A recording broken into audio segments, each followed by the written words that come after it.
Greetings and welcome to the Hospital Association of Southern California's podcast series titled In the Spotlight. I'm Adam Blackstone, Senior Vice President of Communications here at HASC.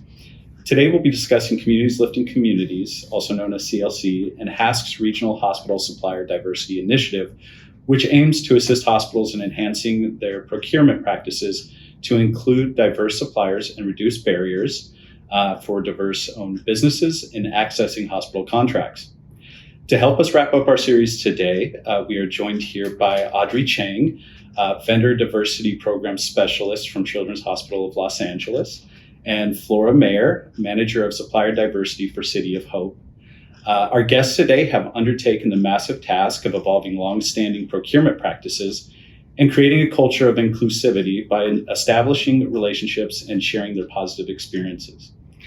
Welcome both Audrey and Flora. Thank you for joining us today. Great to be here.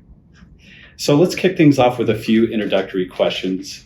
Let's just get to know a little bit about both of you first. Can you tell us a little bit about you and your organization, what led you to supply chain management, and why supplier diversity is essential to you and to your organization? We'll start with you, Audrey, and then we'll go to Flora. Great, thank you, Adam. It's great to be here and for this opportunity to share a little bit more about supplier diversity. So, as Adam said, my name is Audrey, and I'm from Children's Hospital Los Angeles. And I do not have a background in supply chain. However, I do have a background in healthcare. And so, when the opportunity arose to start a new program surrounding diversity, I thought, what a great opportunity to start trailblazing and to really use my background in program implementation and health policy to really kickstart a program that will help our community. To CHLA, this program is an opportunity to showcase our community and to really utilize our local vendors who we already have and who are just sitting right under our noses. And so that is where my passion lies. And as a woman of color in a very diverse city, it is, again, a great opportunity to really step forward and to give those underserved populations a chance and a voice and to bridge those gaps between different communities. And so I'm very excited, and CHLA has, again, given me great connections and great resources to really build this program to be something great. And we're figuring it out as we go, but we are avid learners and definitely open to best practices and just talking with people who have been in this space and who are starting out just like we are. Great, and it sounds like you have a unique background and varied experiences, which you're now able to infuse into this position. So that's great. Yeah, absolutely. Thank you, Flora. What about you? Adam, thank you. Great to be here and share information and about supplier diversity at City of Hope. I've been with City of Hope for 2 years now since the launch of our program. And my background is in supply chain sourcing and supplier diversity. So I have a great passion for supplier diversity. I've been in the supplier diversity space for about 20 years. And once I began that and I could see the impact of it, how much it really impacts the community, the diverse suppliers, and to see a small business grow and succeed, that really became my motivation and my passion for pursuing this. So in launching supplier diversity at City of Hope, we want to make sure that we bring awareness, communicate, and not only internally, but also externally. So as I see it from where I sit, building those relationships with the diverse suppliers is extremely important because I think everyone needs a sponsor. Everyone needs someone to kind of help them along. And I see that as my role, to be the advocate and the sponsor and the kind of the first opening to an organization like City of Hope. Great, thank you for that. I like the idea that by benefiting these other organizations and watching them grow, you're also helping to build this community. So exactly. Fantastic. Thank you both for that. What efforts, in your opinion, and given your experiences, what efforts do you think hospitals and health systems should undertake to advance their supplier diversity, and just for the broader healthcare industry? How can we benefit the hospital supplier diversity initiatives? I would say internal support. I think that's one of the most important pieces to get started in a program as robust as supplier diversity. When I was first brought on a little over a year ago, my director really encouraged me to meet and greet with different stakeholders in the hospital. You know, the departments who are high purchasers and have just a wide variety of supplies to really get them on board, because without internal support and internal communication, this program can't grow. And we need those internal pieces to really push this forward. And from talking with leaders of each department, they can then encourage the rest of their team to at least consider diverse suppliers and, you know, allow me to be that resource for them. And so I would say for hospitals who are trying to advance their supplier diversity program to really tune in your internal stakeholders first and then bring in external parties. You don't want to be doing things all by yourself and no one inside knows and they can't support you in that way. So I would definitely say internal support. Great. Yeah, having that leadership engagement at all levels is important to promote a program like this. I agree. And Flora, what about you? Absolutely. Leadership is important. Support is very important. Communication, awareness, all of these things internally. I think being the person who builds relationships internally, so you have champions within the organization, you have champions that help support you in this effort of, you know, providing opportunities for small diverse suppliers is important. And the way that you go about that and you approach that is to you know, have openness and have candor and listen to what it is the business unit, the stakeholder is looking for, what are they saying, and really pick up on those things and be able to incorporate those into how then you interact with the diverse community. Because you want to know what it is that we're looking for, what it is that we're needing to be able to bridge the two between what the diverse supplier pool looks like, what they offer, to what it is that we're looking for, seeking internally.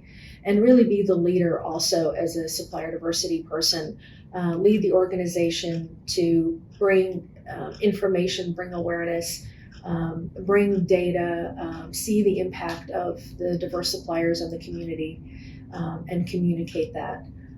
So I think building relationships, I probably would put that as a very top key priority. Yeah, I like that because as you were speaking, I was thinking that you're kind of the conduit to the outside world, right? Because you have essentially two clients, your internal team and your leadership, as well as those suppliers that you're working with. So you kind of act as that intermediary. Yeah, and as Flora mentioned about building relationships, it's important to see all these people as people too. They're not just your coworkers, they're not just a business, they are still humans. And I think once you kind of hit people at the human level, they're going to be more open to talking with you, to building relationships. And then from there, you know, follow up with them, making sure that they don't get lost in just your mix of context, to really understand them, pick out a few, you know, personal details about them, just to remember to connect with people beyond just work. I do like that. I think, you know, with hospital supplier diversity, having those personal connections, and we've talked with others, and they've grown these relationships over time, and it just seems like they're an extension of the team. So I'm sure you guys have those same experiences, which then leads me into the next question, which, and I'll start with you, Flora. Can you share a vendor success story with our members, one that might have impacted your hospital or the community? Sure, absolutely. So we have a vendor when I came on board who was part of our supply chain already, but was not a certified woman-owned small business here local in the Los Angeles area. So one of the first things as we, the hospitals, you know, for our making sure that we are doing business with, you know, small diverse suppliers, is that at least for us at City of Hope, we have to have the diverse supplier be certified. So there are a lot of certifying agencies out there that certify. And so when we come across a business that is not certified, that would be the first ask, is to have them get certified. And there are, like I said, several organizations that do that. And the CPUC actually does it at no cost. And so that was one of the first things is I took a look at our supply chain, identified who might be a business that we're already doing business with that might be a diverse minority woman, etc., and came across this vendor who was not certified. I engaged them and helped them and coached them to get certified. They got certified, and then they actually were exposed to more opportunities because of that. Because now, yes, it opens the door and be able to increase their business and maybe go into other things that they were not doing before. And is it the case where they were unaware of the fact that that this would open the door to so many other opportunities, or that there are some benefits to becoming certified? Yes, that's one thing is they were not aware that by getting certified that it would open up opportunities for them, not only with us at City of Hope, but other organizations, because now you're in a database. But also the part of being certified by an organization, they're networking opportunities. So now they're open to these network opportunities, which lead to other opportunities as well. Yeah, that's great. I like that you've sort of become that educator too, to also benefit these other organizations. So it's a win-win. Thank you. And Audrey, success story? Yeah, we do work with a couple of vendors we've worked with for over a decade. One of them provides marketing materials for us, and then another one is our travel company. And one of them is a minority-owned business, and another one is an African-American woman-owned business. And so these businesses have been obviously great for us. We've been using them for so long. And so when departments reach out to me, asking for these specific needs, and because they're not necessarily supplies like the travel agency, I'm able to pass along their information, and so that definitely helps them a lot. And by them providing us marketing materials, we give them business that way, of course, but we're also getting high quality products. And because we have been partners with them for so long, we really do get that TLC. And then from there, I try my best to recommend different vendors to different hospitals who reach out. Or even if they don't reach out, I'm just like, hey, check out this diverse or minority business. They're really great. They work for us. And so I think those partnerships to continue to allow them business and to connect them with different entities is really important. And like Flora mentioned, we are starting the process of certifications and asking our suppliers if they are certified, and kind of helping them and educate them through that process. Certification is very new for our hospital as well, but that is something that we value and something that is definitely going to be in the future that we want our suppliers to have, not only to help them, but to help us and really showcase that they are dedicated to being a diverse business and to uphold just different standards that will help them with other opportunities. Yeah, I like the idea also of investing in an organization, because they're also investing in your organization. And so it's a mutual sort of win-win again. So thank you for that. This next question is sort of, we've asked this question of other guests before, and it's a little bit more of a lofty one. So feel free to put or pull out your crystal ball. But what is your vision for the future of supplier diversity in healthcare? And how can CLC and HASC help support that vision? Sure, I'll take that. So, as far as a vision for supplier diversity in the hospital industry, my vision would be that it is at the same level as other organizations or industries, such as the CPUC, the utilities industry, where there are where there is progress in terms of actually seeing diverse business increase, having databases in place, having outreach, events and things like that are core to the hospital industry. And I think that how we go about doing that, we've just started maybe a couple of years ago or so doing this, and I think we've already set the foundation and have put quite a bit in place. So we just need to grow upon that and really just put people, processes, and technology in place in terms of how we grow the diverse business, how we identify diverse suppliers, and how do we share this information amongst all of us. And then, of course, having the processes put in place internally as far as when we go out to procure, that we are including diverse suppliers in our procurement events and opportunities, that there is supplier diversity language in our contracts, that we are supporting organizations that support supplier diversity. And all of these things really get built upon the foundation that we have in place. So I just see it growing from here and getting stronger from this point going forward. Great, thank you, Flora. And what about you, Audrey? What do you think the future holds for hospital supplier diversity? So when I think of hospital supplier diversity, I think of it like a puzzle. There's a lot of different pieces, whether that be people, hospitals, departments, businesses, certifications, you name it. We're all trying to fit into this one big piece. And it's going to keep growing. It's not an ending puzzle. And so I think supplier diversity will definitely continue to grow. You've looked at organizations outside of hospitals. They are like 20 years in the making. And I think hospital supplier diversity will get there. And it's important to not limit ourselves. No opportunity is going to be a bad one. No question is going to be a bad one.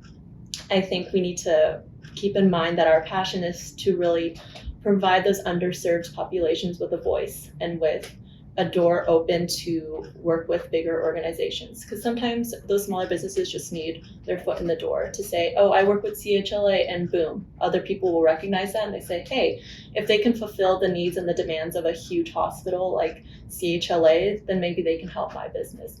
And so on and so forth. And then they are then added to the puzzle. And so I think bridging the gap between diverse businesses and mega businesses and corporations will be very important to building this program. And I think CLC and HASC are very strategic partners in building those connections. As you see here, you've brought us together. You've brought many other hospitals and organizations together and have hosted great events to just connect people and to network people. And I think that is going to be very key in almost any program you build, any organization.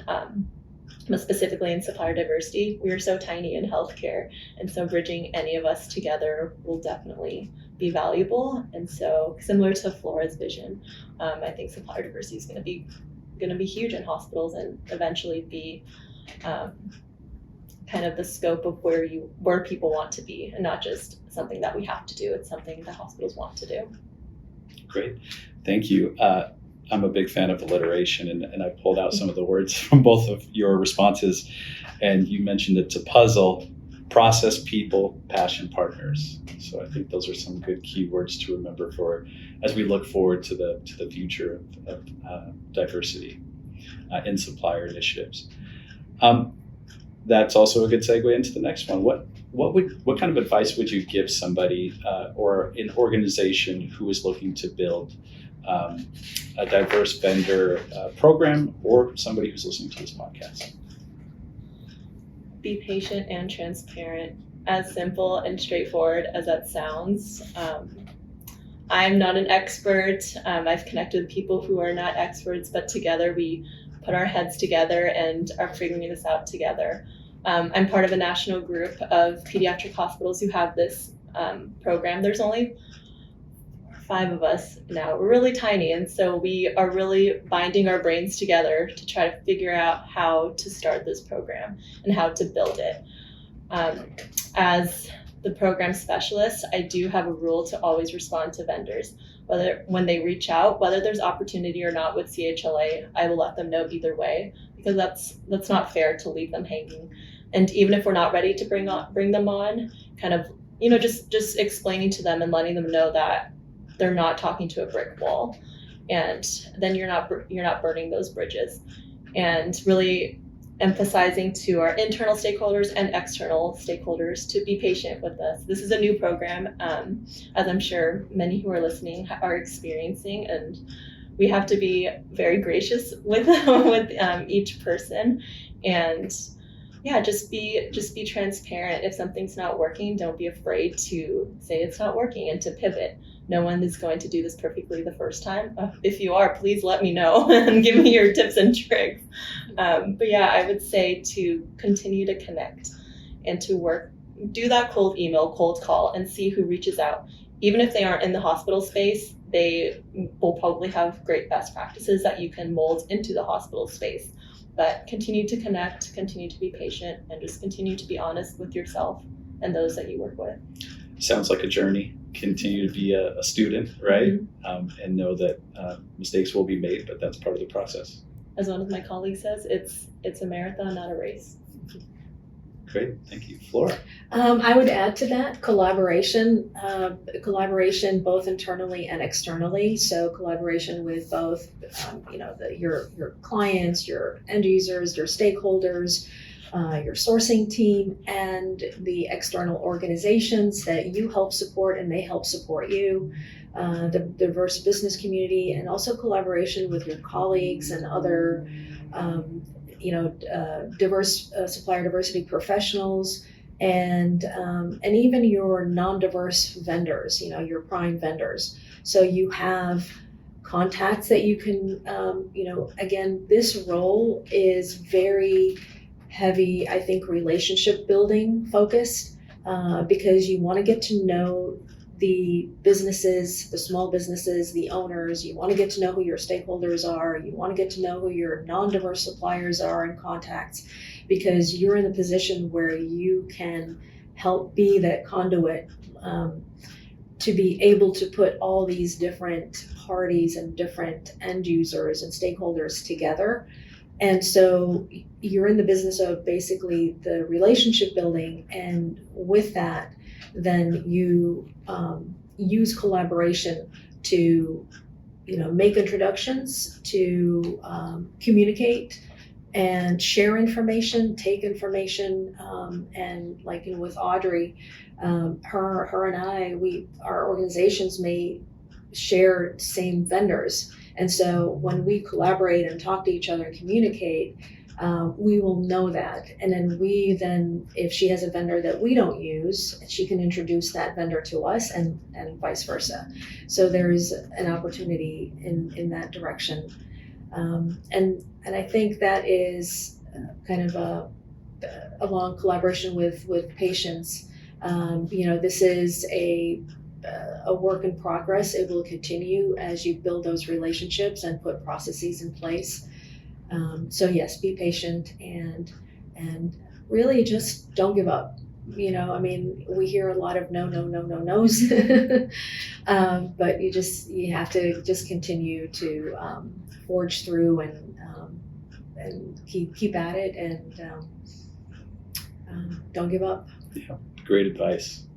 And I like you talked about the relationship building, and I think that's what we keep circling, or at least I keep circling back to, is the fact that you are that connector. And so we look forward to having more conversations like this where we can then educate those who are looking to get into similar fields. So I would really like to thank you both, Audrey and Flora, for your time today. We're extremely grateful. Like I said, hopefully this is one of many conversations we can have where we can share some of your learnings with our members, but we're very appreciative. So thank you. Thank you. It was great to be here.